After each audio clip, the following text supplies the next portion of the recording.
எங்களிடத்திலே விளக்கு இருக்கிறது, எங்களிடத்திலே குறைவில்லை. நாங்கள் எப்பொழுதும் ஆயத்தமாய் இருக்க வேண்டும். புத்தியுள்ள ஆராதனை ஆண்டவர் விரும்புகிறார். ஹல்லேலூயா, ஹல்லேலூயா, ஹல்லேலூயா. நன்றி ஆவியானவரே. அந்த மலைக்கு அவன் போக முன்னும் அந்த வேலைக்காரருக்கு சொல்லி போறான், நானும் என் பிள்ளையாண்டானும் கர்த்தருடைய நாமத்தை தொழுது கொண்டுட்டு கர்த்தரை ஆராதித்து விட்டு அவருக்கு பலி செலுத்தி விட்டு நாங்கள் திரும்பி வருவோம் என்று அவன் பண்ணையிலே சொன்னான்.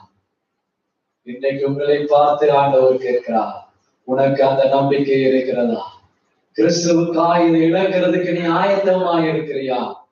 அப்படி என்றால் உன்னால மோரிவா மலைக்கு போக முடியும். அப்படி என்றால் நீ 3 நாளைக்கு முன்னமே ஆயத்தப்பட ஆரம்பிப்பார். உனக்கு தெரியும், அவன் எழுதுகிறான், நான் ஆராதிக்கிற ஒரு இன்னார் என்று அறிவேன். உங்களுக்கு தெரியுமா? நீங்க ஆராதிக்கிற ஒரு இன்னார்